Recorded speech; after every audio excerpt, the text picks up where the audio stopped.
Ba, espada, gero balotzan.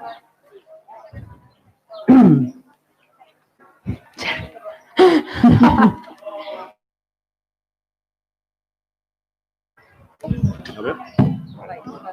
¿Está el micrófono grabado? Vale.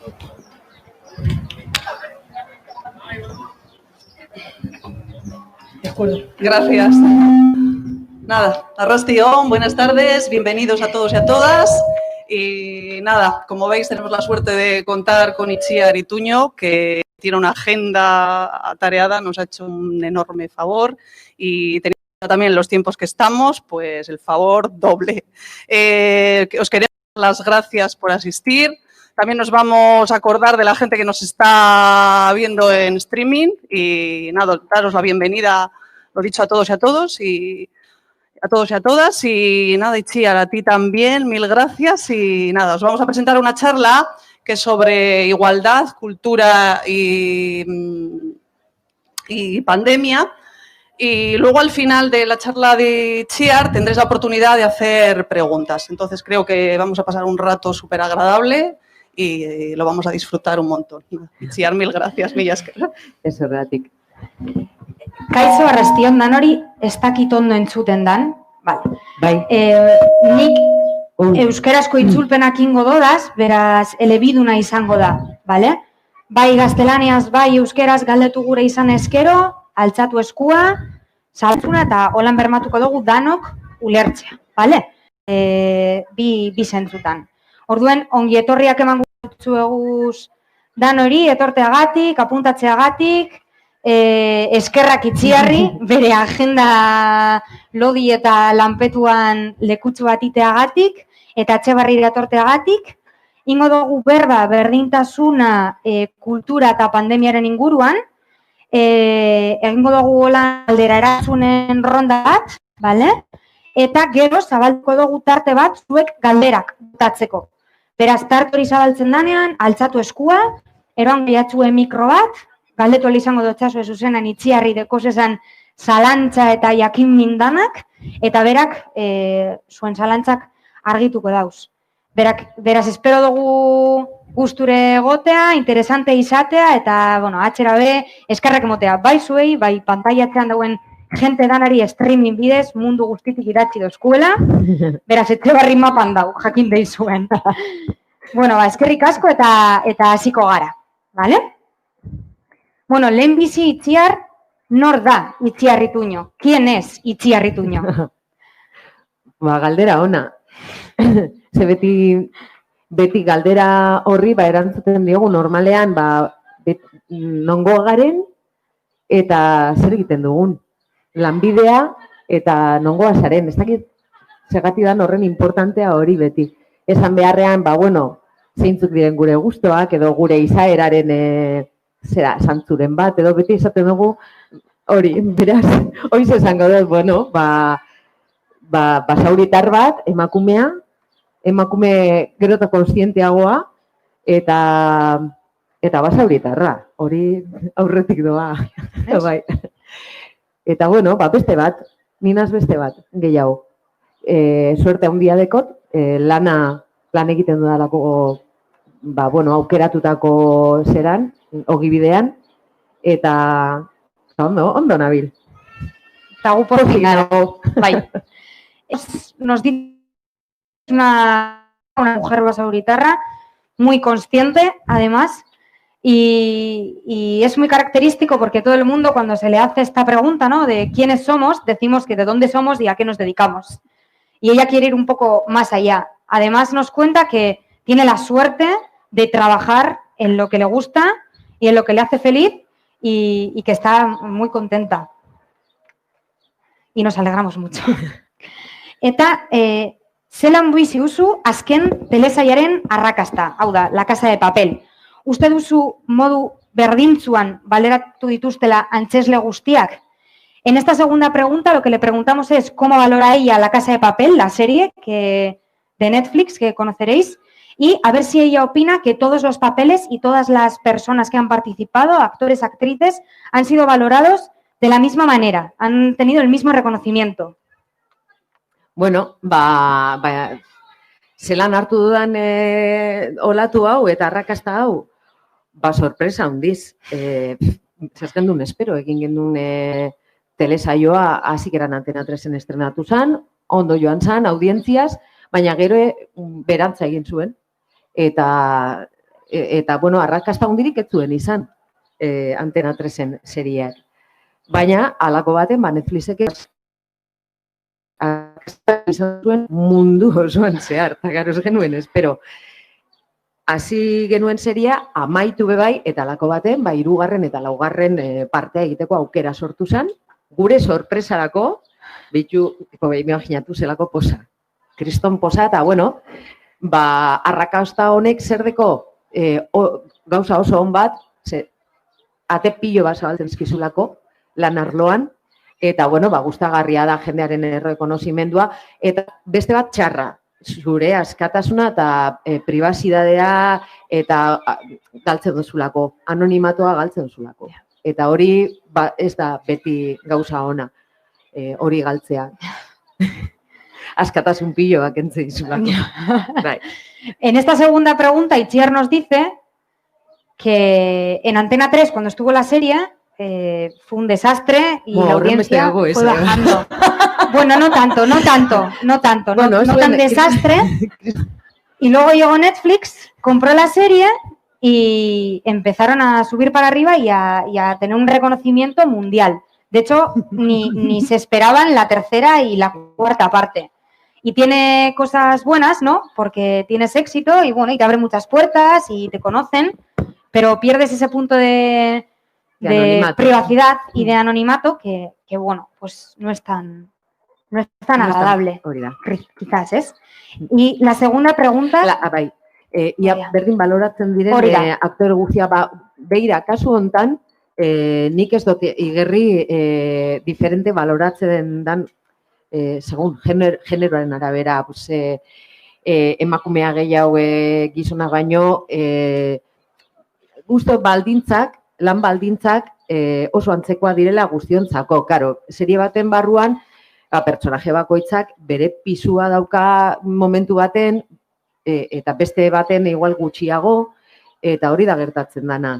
Egia da, bueno, igual emakumeak arlo teknikoan falta direla, presentzia, gizonezko presentzia handiagoa da, alde teknikoan, gidoiak idazten danak, usteot dana direla gizonezkoak. Eta bueno, hor, putxu bat igual faltan botatzen da, emakumeren baten presentzia. Baina, bueno, hori da orokorra, ez bakarrik serie hontan, nahiko orokorra da. Orduan, historia kontatzeko orduan, zuzentzeko orduan, gure falta da hor utxune handi bat.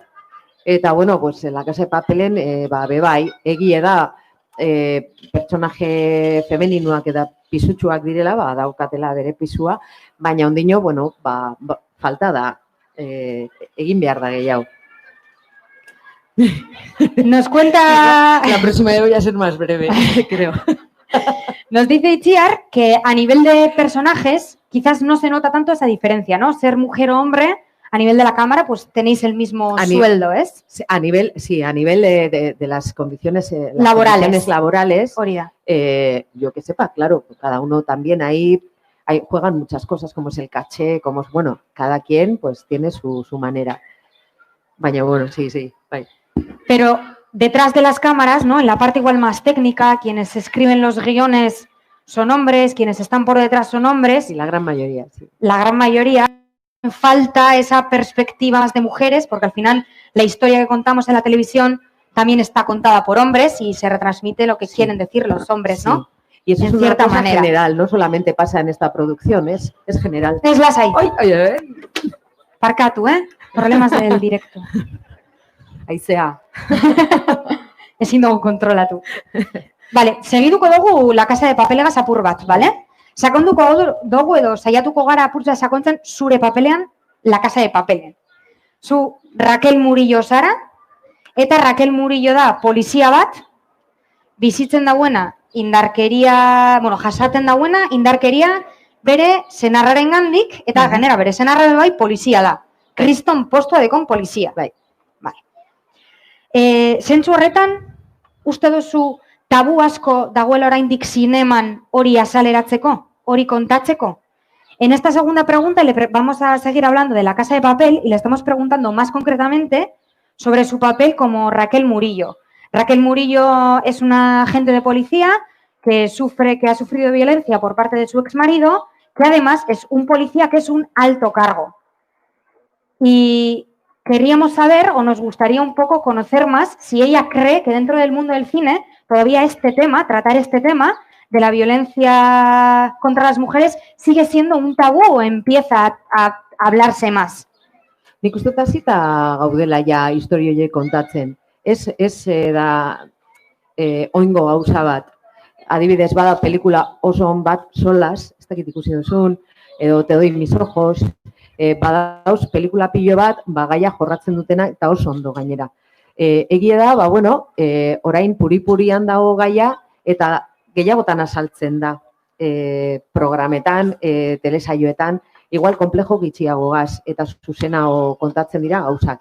Alandabe, oraindik, ikuspegi diferenteak behar dira. Igual batzutan, emakumeon ikuspegia bebai, olako historia kontatzerakoan, sortzerakoan eta zuzentzerakoan. Hori be, hor dago, nino, badago gizartean olako, esaten da techo de cristal, ez da? Bai. Segun ze gauzetarako. Eta, hor gabiz, apurka-apurka, baina, hasi dira gauzak aldatzen desente. Bai. Nos cuenta Itziar en este sentido que, parece que como que sí van cambiando poco a poco las cosas, ¿no? Ya se empieza a tratar en diferentes películas, Solas, Te doy mis ojos, que no sabemos si conocéis, pero sí que se nota como un techo de cristal en donde todavía queda mucho que contar, hay que sumar diferentes perspectivas, pero se va trabajando en ello y aunque sí que es verdad que queda mucho por hacer, sí. Ya... Sobre todo falta la perspectiva de las mujeres contando esas historias. Claro. Y dirigiéndolas. Eso sí falta. Y ahí es donde está el techo de cristal que hay que romper. Pero poco a poco. Pero vamos, ahí vamos. Eta ikusgarritasunaz ari garela, ez? Telesaiak eskaino dozkun ikusgarritasunaz ari garela. Eta ekainako 28 pasau berri dekogule, ja dekogule bandera mingoian, badago papel bat, non gizon bat ataratzen dan, berak iten dauen oso irudi arrotza dekona, baina homosexuala dana. Zelan da bere... Ez dakit? El Calvo. Jo. Helsinki. Papatean... Barkatu. Helsinki.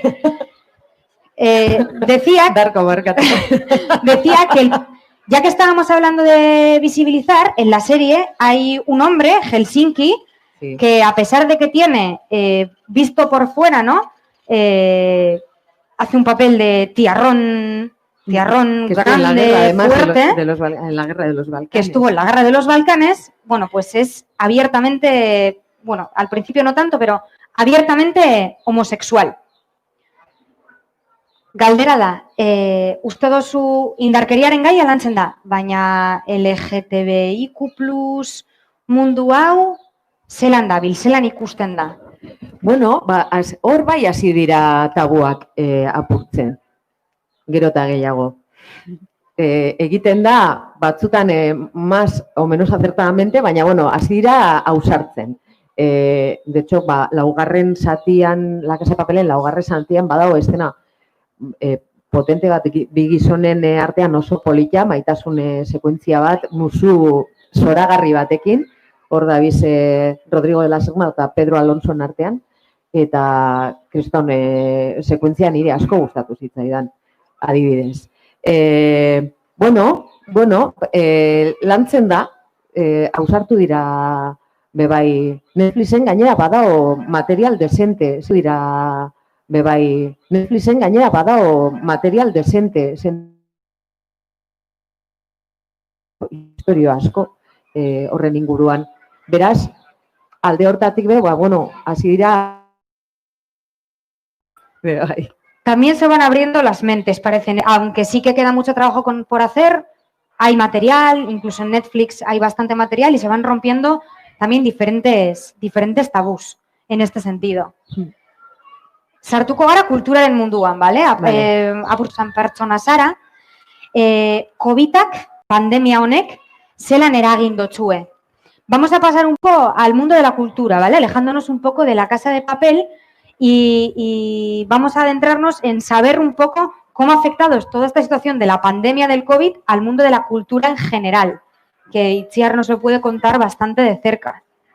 Bueno, orokorrean gertatu izan dena, dana gelditu dela, proiektu pilo bat bertan bera gelditu dira, beste batzuk atzeratu egin dira, horrek suposatzen du, urrengo proiektuak batzuk desagertu egiten direla, ez daukazula aukerarik ja horiek egiteko, jende askori batez be bapateko espektakuluetan eta agenda guztia jauzi jakie eta bueno, pues ja berez prekarioa san sektore baten prekaritate gehiago aurre ikusten da, ez da badatorrela. Orduen oso kezkatuta gauz. Horregatik ingendun SOS kultura konzentrazio bat, kezkatuta gauzelako, ez da laguntzarik momentuz ez da plan estrategikorik planteatu, ez Euskal Herrian, ez Espainian bez, eta, bueno, hor gabiz, haber segertatzen den. Oin hauteskundea, gora eta bera, eta, bueno, haber serio hartzen gaituzten. Ze pandemia honetan garbi ikusi dan gauza bat da, jendeak kultura erabiltzen ibili dela, liburuak irakurtzen, seriak ikusten, musika entzuten, kontzertuak ikusten internetez, online, eta bueno, hori erabili dugu eusteko. Sobre la pandemia y la cultura, Itziar nos cuenta que si algo nos ha dejado claro la pandemia y el confinamiento es que la gente consume cultura. Porque la gente mientras ha estado en sus casas ha leído libros, ha escuchado música, ha visto muchas series, pero sí que es verdad que a un sector que ya de por sí era precario, pues ha traído aún más precariedad. Y nos comenta que ya, bueno, para denunciar todo esto ya hubo una concentración con un lema, ¿no?, llamado Soscultura, pues sobre todo para denunciar esto y para intentar conseguir unas ayudas que de momento no llegan ni por las administraciones de Euskal Herria ni por las del Estado español. Pero bueno, a ver si ahora con época de elecciones pasa algo. Lo que falta es un plan estratégico a largo plazo que no hay, porque no se toma la cultura en serio. Es así, eso es así. No se le da el sitio, es lo que más o menos he estado diciendo, súper preocupados. Y bueno, yo no soy el caso más indicado para hablar porque estoy bastante saturada, tengo la gente bastante saturada, pero la gente del teatro, la gente de la música lo está pasando muy mal, muy mal. Igual, pues, todo bien. Bai. Esaten dozku, bueno, igual beraz tala kaltetuena, ez? Baina antzerki munduan ibiltzen den jentea eta bar, bueno, oso txarto pasatzen dabil, ganera antza krisi bat dator, eta bueno, los datos hablan de que va a haber 7 millones de embarazos no deseados en todo el mundo. Y sí, he dicho que era terreno farragoso, por la cara que pone. Y le preguntaba a ver ella cómo ve que se trata este tema en el cine, el tema de los anticonceptivos, cómo está el tema del aborto legal, ilegal en muchos sitios. Está muy potente del feminismo y de la igualdad. Sí, pues es terreno farragoso, porque claro, en muchos países con la iglesia hemos topado. Entonces, imaginatu, erabakitzen dauenak, zima dago egin, eta gaina, konfinamenduan, danan gaia egia da, hau nahiko tabu dala abortoarena. Nahiko jendeari kontraesan pilo bat sortzen dizkion gaia da, ezta? Eta, bueno, egia da naturaltasunez askotan ez dala lantzen. Historia gitxi dago hortaz hitz egiten dutenak. Antisorgailua, bueno, errezagoa da igual gaia, baina segun non, hemen Europan bai, baina abortoarena da tema delikatua, bai. Eta gainera, pues bueno, pentsatzen dozuna esateak, ja, kokatzen zaitu leku baten. Ni, bueno, iraindu egin haute Instagramen pentsatzen dutela esateagatik. Argentinan egon zan abortuaren aldeko lagun mugimendu eta badago mugimendu handi potente bat emakumena eta bueno, momentu baten gehitu egin nintzen aborto legalaren aldekoa, legal eta segurua eta bueno, pues jende baten erantzuna izan zen oso desagradablea, errespetuakoa. Nire iritzia da eta balio daude bai. Bueno, hori. Con el tema del aborto y los anticonceptivos, bueno, cree que bueno, es un tema farragoso. De hecho, nos cuenta que se posicionó por la reivindicación en Argentina del aborto legal y seguro y no recibió varias críticas, insultos y trato desagradable por Instagram. Sí. Y es mi opinión, también vale. Bai, hay que respetar. Es igual de válida. Bai. Eta abortuaz berbetan, hablando del aborto, una basauritarra orgullosa, ezaguna da zure herrian basaurin, egon zirela 12 emakume Espainiarran abortua ilegala zenean. Lara Margarten. Lara Margarten izan zen, Espana Serratxe. A una basauritarra orgullosa de ser basauriarra, además, hay que preguntarle sobre las 12 mujeres que fueron juzgadas por abortar cuando el aborto era ilegal en el Estado español. En el 2011 hubo un momento de temblequera, ya que el Gran Gallardón, bueno, pues quiso cambiar esa ley del aborto que al final no se cambió. Quería pedirte una reflexión en cuanto a este tema. ¿Cómo ves el tema del aborto? Euskal Herria, Estado español. Lo de las 12 de Basauri, además es que no solamente eran de Basauri, sino que eran de mi barrio, eran del Calero. Yo soy del Calero. Yo no las conozco. No sé si alguna, creo que nadie se ha intentado muchas veces hacer un documental sobre aquello, sobre que estuvieron a punto de ir a la cárcel por abortar y nadie ha querido participar, ninguna de ellas, porque bueno, fueron estigmatizadas, las miraban fatal, pero mi ama sí que se acuerda, entonces ella sí que estuvo en las concentraciones en Bilbo, cuando se juntó todo, pues todo el movimiento feminista de aquella época en los juicios a estas mujeres que se las criminalizó y eran mujeres trabajadoras de familias bastante humildes, con un montón de hijos y unas circunstancias.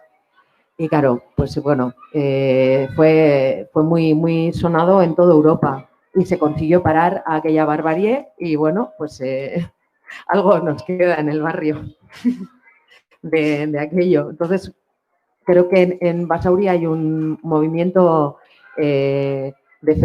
defensor de la interrupción del embarazo voluntario por parte de una mujer, porque yo pienso que es nuestro cuerpo y un Estado no tiene que mandar en el cuerpo de una. Y bueno, eso es mi opinión. Cada uno que lo vea como quiera, que haga de su capa un sayo, pero lo que creo que se tiene que hacer, por lo menos por parte de los Estados y las instituciones, es respetar a las mujeres y que decidan libremente lo que quieren hacer con sus vidas, sus embarazos, sus abortos o lo que sea. Eso es lo más importante. Y bueno, en muchos lugares pues no sucede así. Y para mí es alucinante, porque sucede igual. La mujer que quiere abortar, aborta y se busca la vida. Yo que he viajado bastante por América Latina y bueno, hay muchas que han dejado su vida en ello, o sea, por hacer abortos peligrosos, por infecciones, eso es una barbaridad. Y un Estado no se puede permitir eso. Eso es lo que opino yo. Bueno, apurtxo laburbiltzeko euskeraz, Itziarrek adierazten dau oso argi, berak uste dauela emakume batek erabaki behar dauela zerrin eta zer ezin bere gorputzagaz, bakoitzak erabaki ditela ez, eta berak bere esperientziatik nahikotxu bidaiatu dauela eta bar, ikusi dauzelan emakume asko abortatzeagatik bidean gelditu diren. Orduen, bueno, hemen aldarrikapen hau, bueno, hemen gelditzen da, ez? Itxiko dugu, hemen. Bardintasunaren inguruen segiduko dutxute galdetzen, Itziar. Uste dozu gizarte mailan bardintasuna ia lortu dugula, ez dugula lortu. Zer uste duzu? Le pregunto por la igualdad. A ver si ella cree que la hemos conseguido o que nos queda muy poco. A ver qué opinión tiene. Gitxi ez desente falta da, tamales. Ez dakit, transversala da, gizarte arlo guztietan ikusten dire ezberdintasunak emakume eta gizonen artean, ezta? Erabakitzen dozunetik zertara dedikatu gura dozun, irakasle, erizain, ez dakit, zaintzaile, beti emakume zaintzaile, eta orduan, gure lana zer dan, gure heziketaren luzapen moduko bat, ezta? Ikasi dugu besteak zaintzen, eta gure ogibidean jarretzen dugu bardina errepikatzen. Oso emakume gitxik erabakitzen dugu mekanikaria izatea, edo ez dakit hori emoten du arlo hori gehiago gizonentzako egina dauela, eta ez da hola. Baina, desikasi behar dugu gauza asko, deskodifikatu gauza asko, gugandik hasita, eta gero, alaba eta semei beste aukera batzuk emon, eta beste askatasun bat emotea ez horren, ez un eskazara eta hau egin behar duzu, eta zu mutila eta hau. Baina egia da, datozen belaunaldientzako, lehengo belaunaldiak direz referente, orduen gu gara euren izpilu modu baten gu ez bagara aldatzen, zer referente aurkiko dituzte eurek, hori, hasi behar gara danok aldatzen aldi berean, eta hori kostata. Ari gara, aurrera egiten, garbi ikusten dut, eta jende gaztea ikusten dut pilak ipinita, baina, oso potente, eta hori oso pozgarria da. Emakumeak datoz, eta posa hundia moten du horrek. Baina, desente falta da. Asko. Bueno, Itziar cree que falta bastante para llegar a la igualdad, pero bueno, ve a la gente joven con chispa, con fuerza, pero sí que es verdad que, para la reflexión quizás que tenemos que desaprender muchas cosas, ¿no? Tenemos que decodificarnos para poder volver a construir y enseñar que por ser chica no tienes que hacer esto y por ser chico no tienes que hacer lo otro, ¿no? O por qué una chica no puede estudiar mecánica o siempre enfermera, siempre... Cuidadora. Y cuidadora de quien cuida, eta menos cuidarse a sí misma. Sí, y que te cuida a ti también. Importante. Galderan tartea zabaldu baino lehen, orduagatik dinot joan balsarelako, eskatuko dotzuta amaitzeko, ametik aurrera, ja normalidade berri honetan, entre comillas, zer eskatuko zenioke gizarteari, hemen dagoen jenteari, eta hor atxean dekozun jente danari, kameraren beste aldean. Eskatu. Bai, berdintasunaren, kulturaren, zure arloaren defentsa horretan, aldarrikapen horretan, segure dozun itxiamen. Jente honek, gudan ontzako eta kameratzeko jendarentzako. Jo, galdera potentia da hori. Ze eskatu. Igual apurtuak esnatu behar garela, ni lehenengoa, eskatzea debaldekoa da, baina norbera esnatu behar da. Uztot, bizikarela nahiko anestesiatuta, eta orain ikusi da. Bardin dozku danak, itxasoa plastikoz beteta baldin badau, hori ez da nire arazoa, ni bainatzen hasein bitartean, ondartzan lasai, besteak hortan gabiz. Eta bitxu, azkenean etorri da virus bat danak gelditu du, eta bueno, ze pentsatua niri behintzat emondo, zertan gabizen, espezie moduan ez da, terrible, zer egin dut ziregun, beste animali bagara, hori argi dago, beste animali batzuei, lurrak kendu, bapatean agertu dira txoriak non nahi,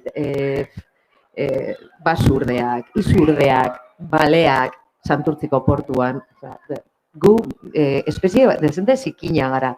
Hori aldatu beharra dago, zikinkeri hori, gure barruan dagoen zikinkeri hori, hori da maskarilla leku guztietan ikusten dire, bueno, en fin,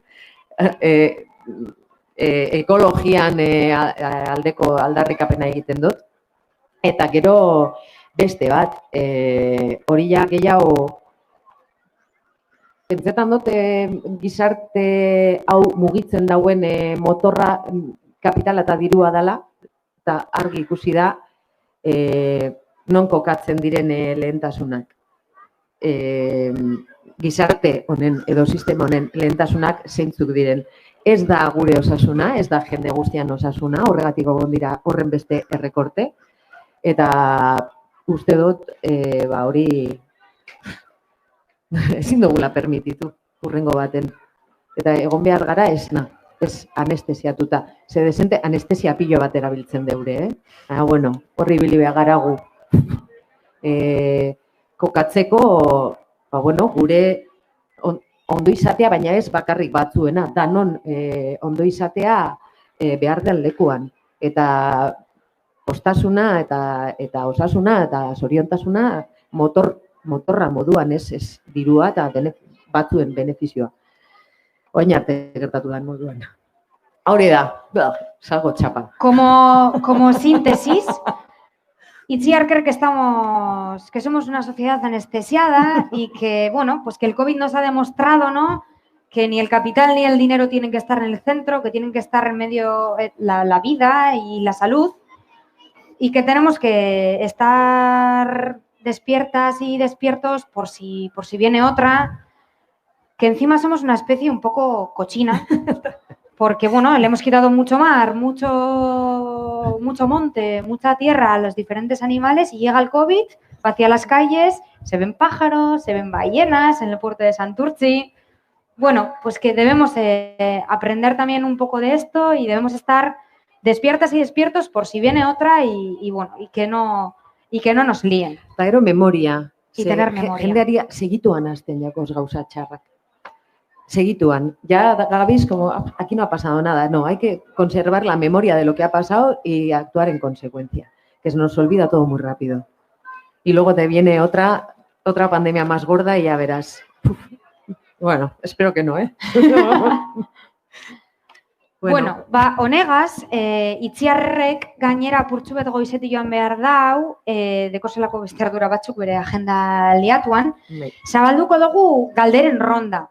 Decía que la apretada agenda de Itziar no nos deja extendernos demasiado, entonces vamos a abrir la ronda de preguntas para quien quiera hacerle preguntas a Itziar. Yo me voy a limitar a traducir, de verdad. Entonces, si hay alguien que quiera preguntar, no sé cómo está la conexión en streaming con las preguntas por YouTube, ¿vale? Nothing. Quien tenga alguna pregunta para Itziar, que levante la mano, se le acercará un micrófono, podéis preguntar el idioma que queráis y yo traduzco, ¿vale? Desde el idioma que queráis.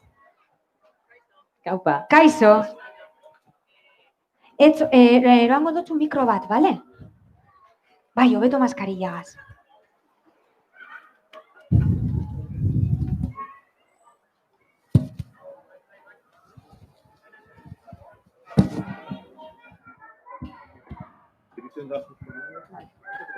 Vale.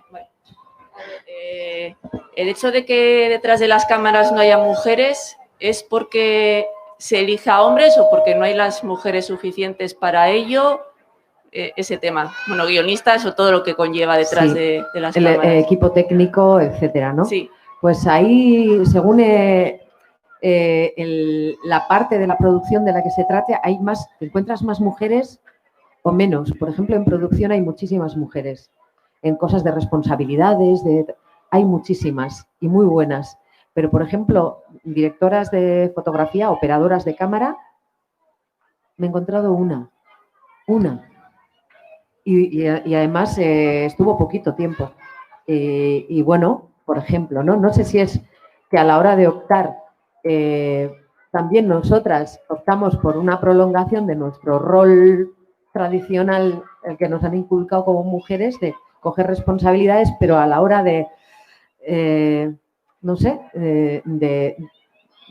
elegir, por ejemplo, otros otros roles, como puede ser eléctrico, la gente que suele estar echando cables y está poniendo... Hay muchas mujeres. En arte también hay bastantes mujeres. No sé, va como en maquillaje, peluquería, ni te cuento. Ahí hay poquitos hombres, es al revés. Entonces todavía es eso, falta... Lo que no entiendo muy bien es por qué hay tan pocas mujeres guionistas. Ahí sí que tengo mis sospechas de que igual es que algo no las deja avanzar hacia donde ellas quieren para contar sus historias. Solamente muchas mujeres solamente tienen oportunidad de contar sus historias o sus obras de teatro que han dirigido en torno al 8 de marzo o en torno al Día contra la Violencia Machista en Azaroan. Azaroan, noviembre. En noviembre. Entonces parece que tu trabajo se limita a contar historias ahí porque es tu día. El resto del año, no. Entonces también hay como esos nichos ahí donde se te encapsula y todavía creo que hay que descodificarse muchas cosas nosotras mismas y luego también intentar romper los techos de cristal que hay, porque la mujer que está, por ejemplo, como operadora de cámara tiene que demostrar, o directora de fotografía, creo yo, que tiene que demostrar el triple. ¿El triple que un hombre? ¿El triple que un hombre? Sí. Sí, porque por tradición, no sé por qué razón, la gran mayoría son hombres. Directoras de cine o de teatro, también hay menos. ¿Sí? Actores y actrices estamos a la par porque, bueno, para contar historias se nos necesita a todos, ¿no? Pero sí, no sé, creo que es a la hora de optar también de una misma, ¿no? ¿Qué es lo que elige? O dónde la colocan también dentro de una producción. Igual hay una persona que estudia imagen y sonido y quiere contar sus propias historias y ser directora y se queda por el camino viendo que ya le han kokatu tela hor, que le han asignado el papel de producción como rol clásico para mujeres. Hay muchas cosas así todavía. Vale, es que recasco. Zeuri. Ingo dugu laburpentu bat euskeraz igual. Bai, ez? Vale. Apurtz bat itziarrek uste dau, atzera errepikatzen direla apur bat rol horiek, ez? Eta horregaz apurtu behar dugula, gidoietan adibidez ez da inbeste emakume ikusten, kamaralari produkzioan berez, baina adibidez makillaje eta pelukerian, bai, ez?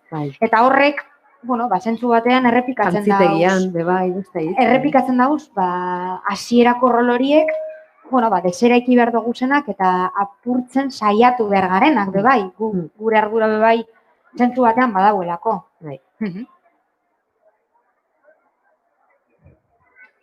Galdera gehiago? Bale, hor dago neska bat, hori da.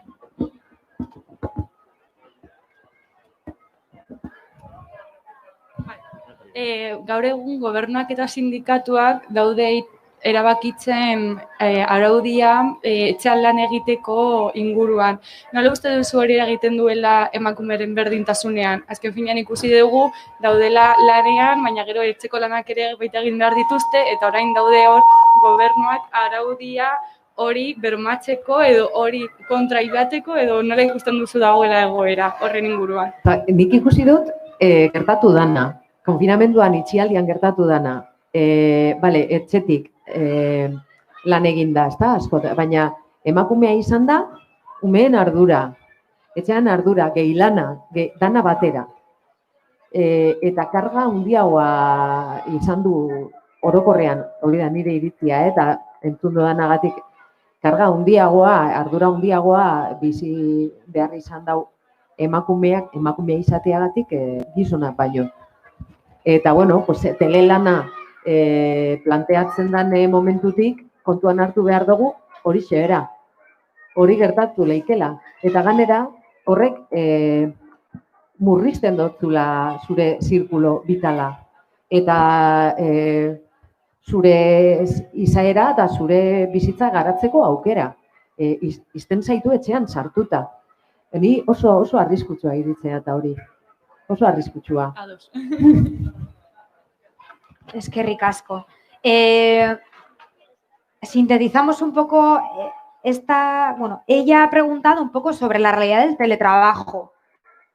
A ver qué opinión tenía, ¿no? Sobre trabajar desde casa. Y Txiar nos deja aquí la reflexión que ella puede hablar de lo que ha visto. Es decir, mujeres teletrabajando desde casa, pero además de teletrabajar, encargándose de la casa, siguiendo cuidar a los menores y que, bueno, al final eso te sigue cerrando en una realidad en tu casa y bueno, sigue cayendo esa carga Y te quita espacio una vital vez más sobre las mujeres y te quita espacio vital para para otras desarrollarte. cosas.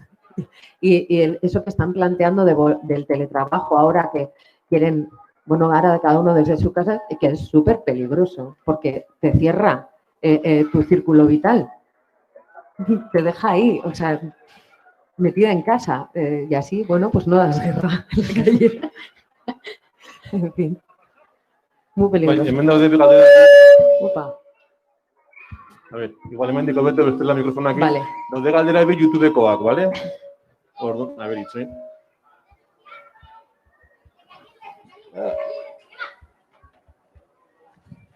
Vale, batetik galtzen dute, si fueras guionista de La Casa de Papel, como feminista, ¿qué le hubieras cambiado o agregado a los personajes femeninos? Si fuera guionista de La Casa de Papel, pues yo pues empezaría el matriarcado, por ejemplo. Entonces le diría a Alba, ¿no? Alba, ¿qué se te ocurre? Porque, bueno, es tu personaje, ha dicho que empieza el matriarcado. ¿Qué se te ocurre para que, bueno, empiece? ¿Qué tipo de matriarcado? Vamos a indagar aquí en esto. Yo qué sé, por ejemplo, me parece muy difícil la labor de guionista y bueno, es tela también. Pero sí que les daría a las mujeres quizá hay un poco más de poder de decisión. Porque es verdad que son tipas fuertes que están ahí bien plantadas, pero pocas tienen la capacidad de decidir. Muchas siguen órdenes. Entonces, pues bueno, me gustaría verlas al mando. Sí. Bueno, sí.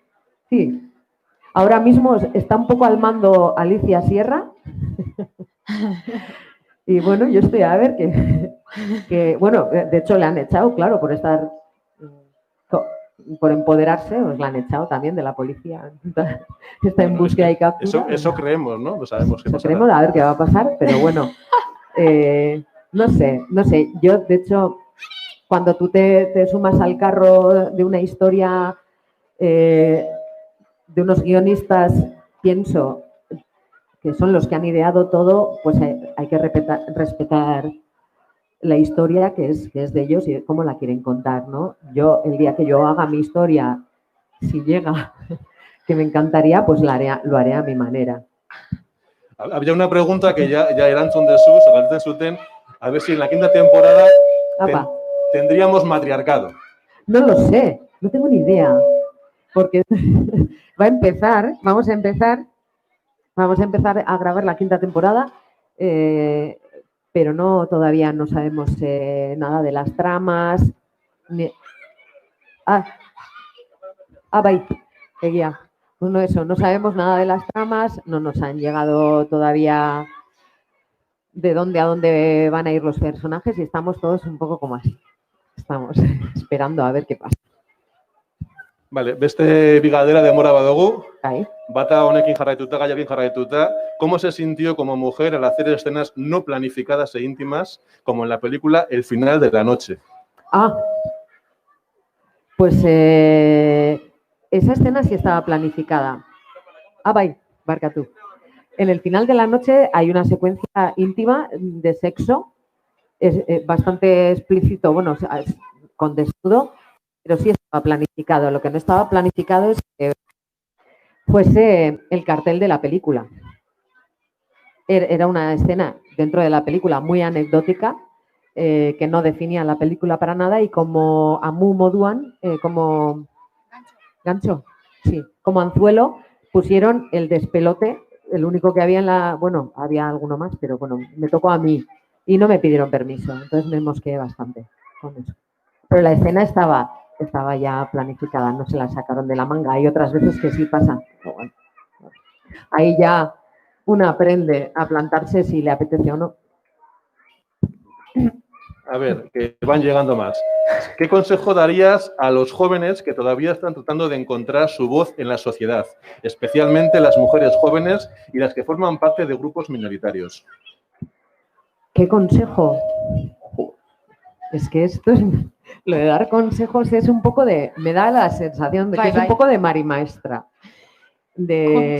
Es muy...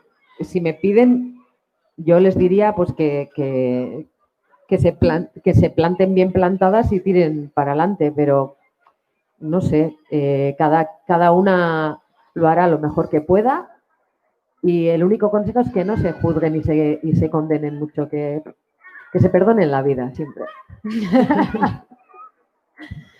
Vale. Beste bat, ¿cuándo te diste cuenta de que eras un ejemplo para las mujeres?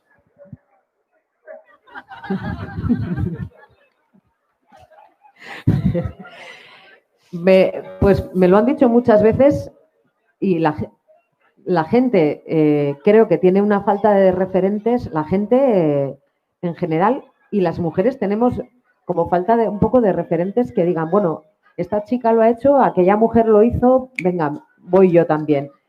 Que te sirva un poco de inspiración y de empuje, pero yo sentirme ejemplo, no me siento ejemplo de nada. Yo hago lo mejor que puedo en esta vida y vamos, y tengo muchas cosas que limar, además, y que desaprender.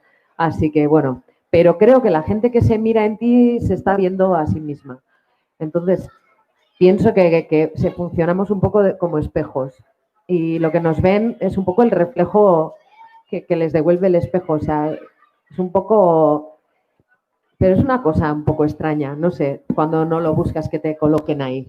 A mí no me gusta mucho, no sé, ser el ejemplo de nada. Kriston ardura es una responsabilidad muy gorda que yo, no sé. Plazatik galdera gehiago dauz, eske YouTubetik egon aldiren pila bat. Orduen ez dakite eskuren batek... Hemen dago baten bat, bestela beste bat dago hemen YouTubetik, eh? Galdera... Marimar.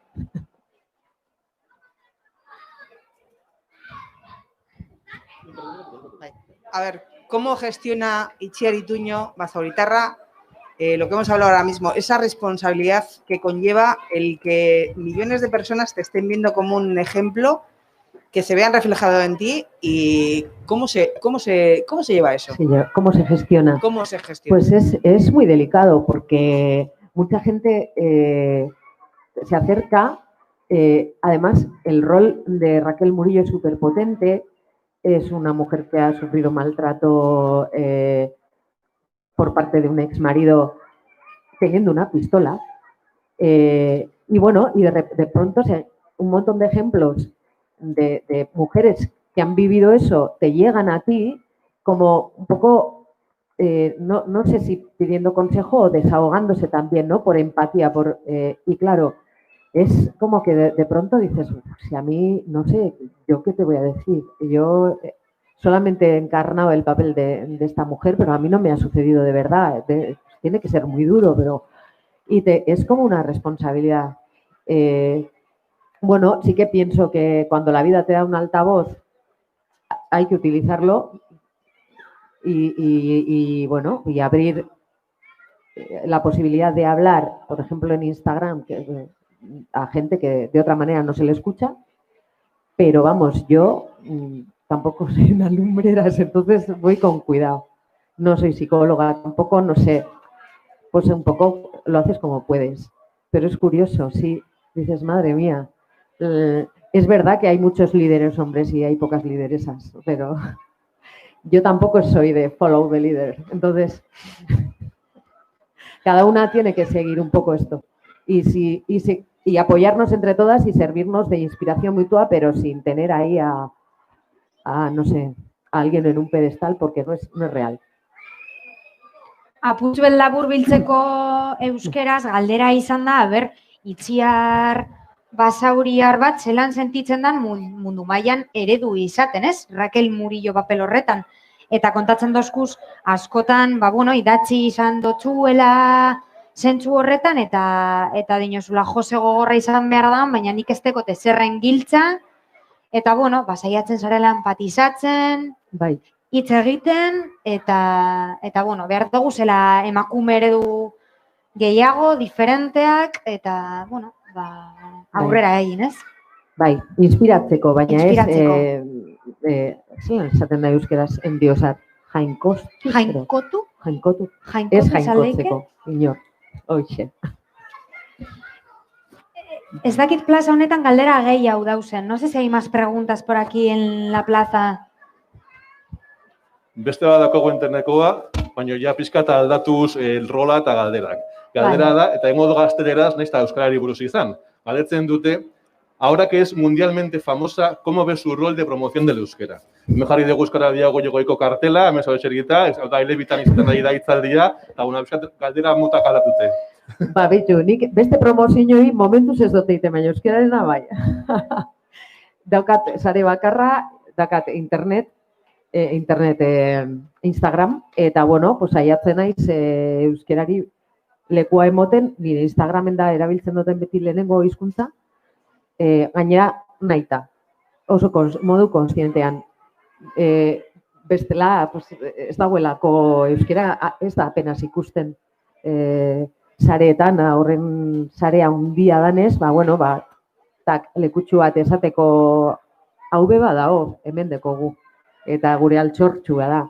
Eta ez dakit promozio, nik egiten dut, hasi nintzen modu naturalean, eta gero ja orain propio egiten dut. Eta erantzuna zeinan, Argentinan, Brasilen, Frantzian, leku pilo baten, mezuak euskeraz jasotzen ditu dela, Google Traduktorreri esker, baina badau jendeak, gutunak eta dan idatzi doztena, euskera hutsean.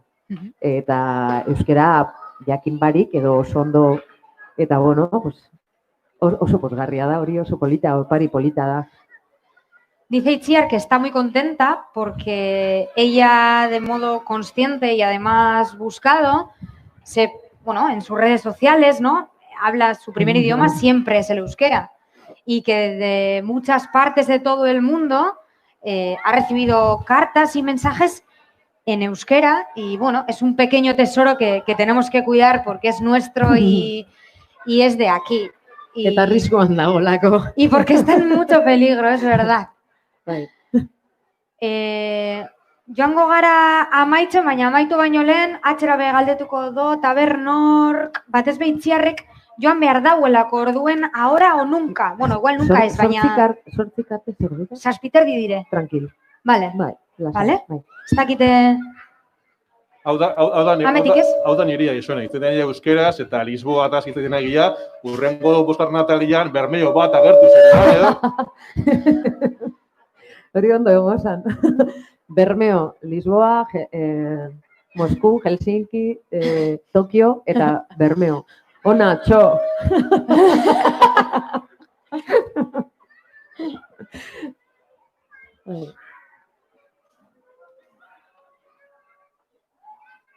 ¿Alguien más se anima? ¿No?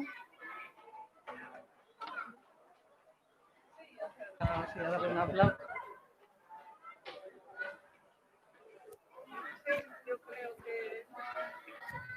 Nada.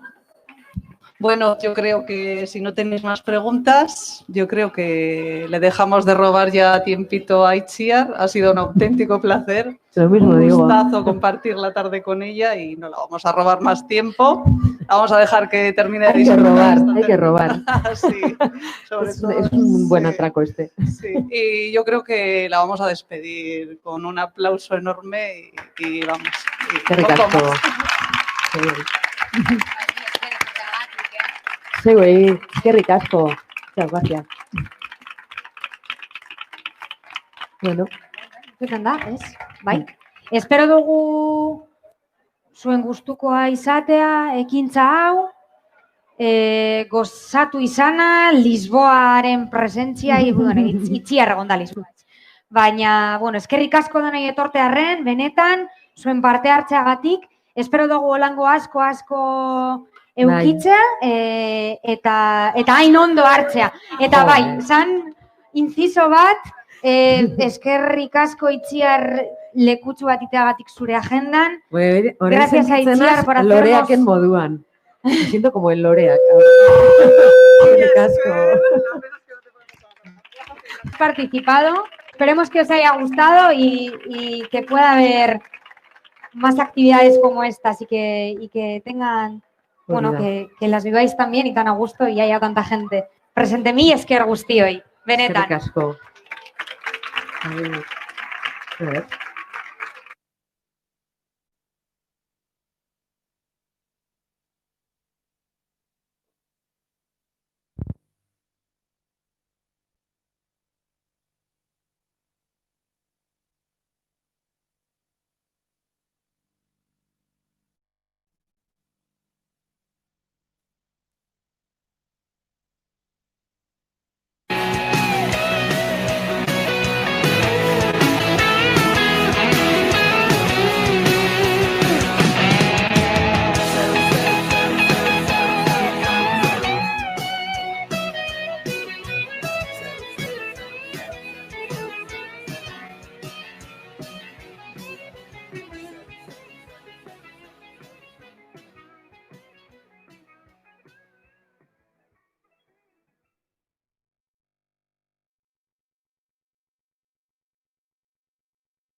Autokontrola.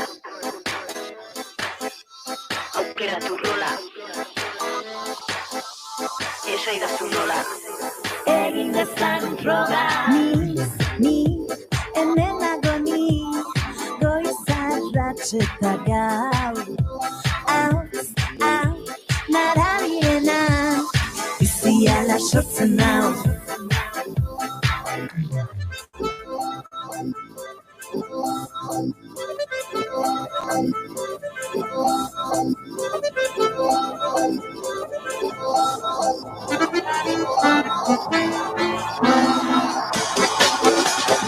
Autokontrola. Aukeratu rola. Esaidazu nola. Euskal Herria bertan da. Aktibatu mingaina, hauxe da gure uraina. Euskal Herria prez, Euskal Herrian baira. Hizkuntza gure indarra, ez galdu zure iparra. Jarraitu bidian, tiraka eta tiraka. Kalean da etxian, herriko dendetan. Jende guztia dago alaitasunez berbetan. Herriko paixetan, urtza gainean. Euskeraz bizi nahi dugu 11 egunetan.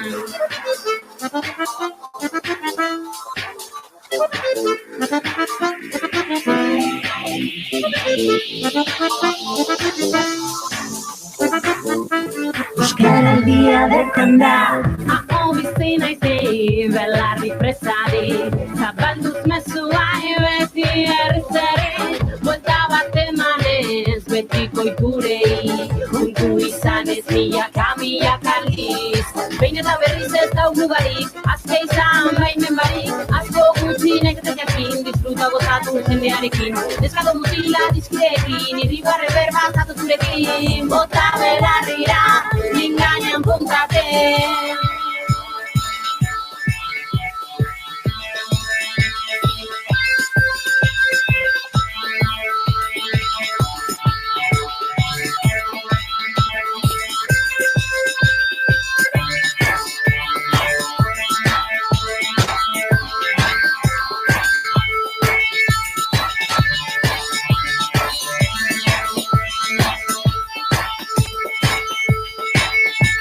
Txiritzan begiak eta bibelarriak zabaldu. Nire hautsak bihotz barruan dudana esaten aldu.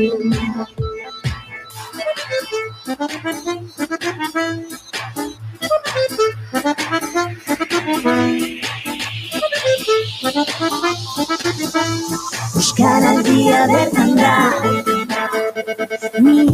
Ni, hemen nago ni.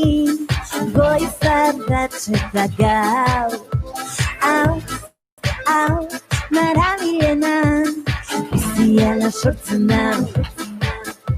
Ni, hemen agoni, goiza datzeta gau. Hau, marabiena, biziala sortzen da. Ni, hemen agoni, Euskaraldia bertan da. Hau, marabiena, Euskaraldia bertan da. Hartu kontrola, aukeratu nola, esaidazu nola. Del País Vasco, Euskadi, Negu, Gorria!